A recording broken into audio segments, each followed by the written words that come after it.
Hello YouTube, Gentleman 2005 here with another Turtles review. This time we have, we're going to call this Wave 1.5 figures. Metalhead, Dogpound and Fishface, and this is the Fishface sword. I'm using it as a pointer just because I was holding it when I pushed start on the camera. Well, I did. So these figures, they're not really, we'll call them 1.5 because they're not quite Wave 2, but they didn't come out with the rest of the Wave 1 set that came out after. So here they are. Let's look at the packaging. It's the same packaging. We see Metalhead, Stewart-built robotic turtle ally. That's since he is built by Donnie. So we see on the back his little bio.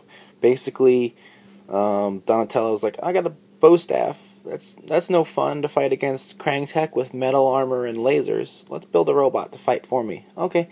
Says he's got a flamethrower and missile launcher. I guess what that is.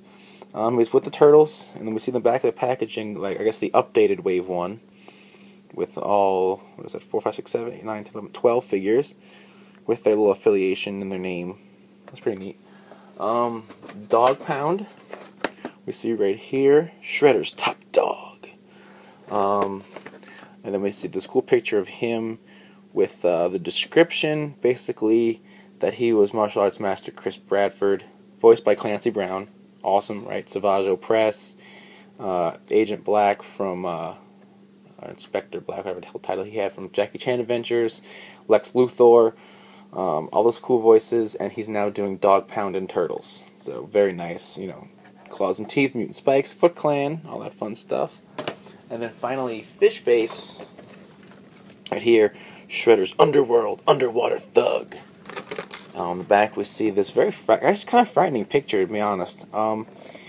We see that basically he was a street thug named Zever, and he's able to go on land because he's got these metallic robotic legs that we'll see. And he's got this breathing rig that lets him breathe water while not in water. And obviously, I mean, this is all Krang Tech here, so we'll take a look at that. Okay, so we'll put that on the side.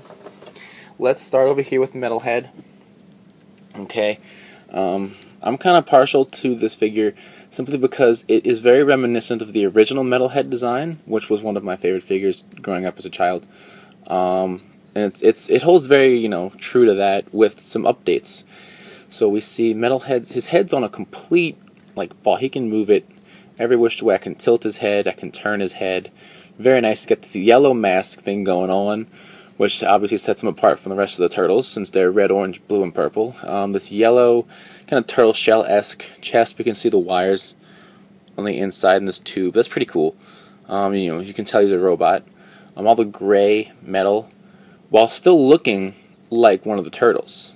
We got the hands under here. We got, like, he's made from, you know, salvaged Krang Tech, so he's got all these little bits on him. We can see his knee pads kind of have, you know, it's almost like that Krang robot face kind of look to it, and the feet. Let's grab Donatello. You know, here's Donnie, and you can see he's kind of built in a similar fashion to be proportional to them. The figure is a little shorter than the Turtles, but you can see where he's made to look like them. Right, very nice. So let's put Donnie back up here with his brothers. His shell is a New York City manhole cover, which seems kind of appropriate, considering that they live in the sewers of New York, and you know, it's a round shape like a shell. So that's cool. I like the design of him. I really do. This hand over here will raise his arm up. It comes with this. I'm not sure if it's like a flamethrower or like a missile or a laser bolt, but it comes with that. And if you're gonna shoot it, it's probably best to have it like this, like he's raising his hand up. His wrists do turn. He's got this wrist joint here, so you can hold him. You don't hold him, but you can have him like this instead. But it just doesn't feel the same, right, when he's shooting the laser. I'm gonna charge him a laser. His legs, he got the same leg joints as the Turtles, right? So this moves independent of this, and he stands fairly well. So I like this figure. Really nice. Next up is like the heaviest one of the whole line, and I'm not even kidding. I was surprised I picked up the packaging, how big he was. Dogpound, physically heavy. His back spikes here and the tail you actually have to attach. They come loose in the package.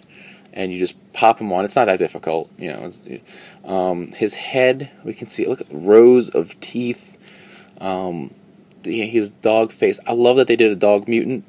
I just think it's a cool, neat idea they haven't done before, and it saved them from, you know, let's do our own Rocksteady and Bebop as Rocksteady and Bebop, but they're going to be different, you know, and with a different personality, but they'll be the same type mutant with a Warthog and a Rhino. Like, no, let's do something different, and that's what they did here, and it came off really nice. It's got Shredder-esque spikes on his hand, right? It kind of reminds you of the Shredders, but it's not really.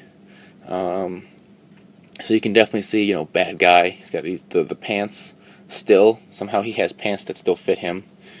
Don't understand that, but hey, you know, whatever. It's a cartoon. His head can turn, so you can make him like an actual dog go. Hur! He turns his head to the side. His wrists turn just like we saw in Metalhead. And you can see too that like this hand is smaller. This hand's real big and massive, and his arms move up and down as well as out.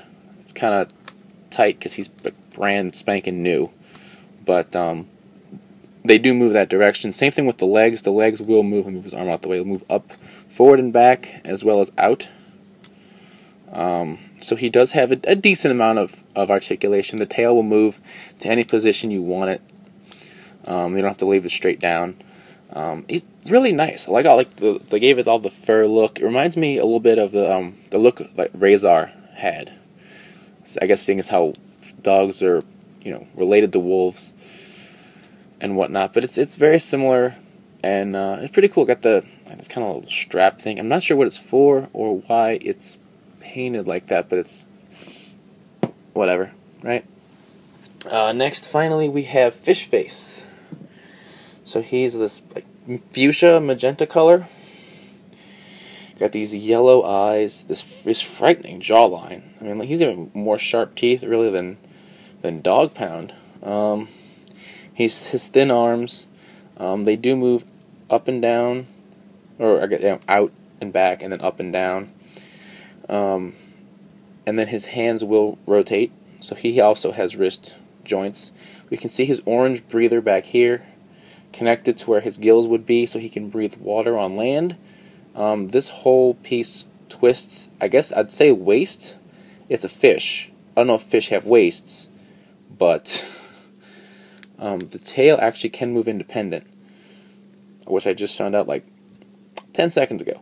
And the legs will move as well. His head turns, and you can see it turns the cables move with it, and that's always good that they let it do that. We can get a bunch of poses out of him. Fishface comes with this little dagger here, which is probably the knife that you see Zever playing with when he's first introduced, and then this big sword, and I just love the big sword. So we'll go ahead and let's get him to hold that. Probably gonna want to, let's see, how do I want to put this in here? Do I want it on the, alright, you probably have to stick it in. I have to stick it in probably this way and turn it. Right, we got it in. So he's holding this sword, and you get his little, the dagger. You might be, yeah, you can just slide the dagger in from the top. So now he's, oh, that fell out. He wants to cut you. He's got the the sword and the sharp teeth and the dagger. He really wants to cut you. So he is a street thug. So they do that. So there's Fishface. I like these. These are really cool. Like Shredder's mutants, and who will look actually menacing and like they're gonna be, an actual challenge and not just comedic relief. And that's always good. That they can have story and do things and not just be comic relief that gets beat up on with pies and frosting and whatever's laying around the ground. And then Metalhead, like I said, looks really good. You can see it's a new design that still pays homage to the old design. Very nice. Very nice. Surprisingly, he was, a good guy this time around as opposed to originally he was a bad guy, if I remember correctly. But, so yeah, until next time, you can check out the podcast, FightersRangersRambles.com, bring your latest Toku news in the creativest way possible. And as always, thumbs up, comment, subscribe. I'll see you guys next time. Bye.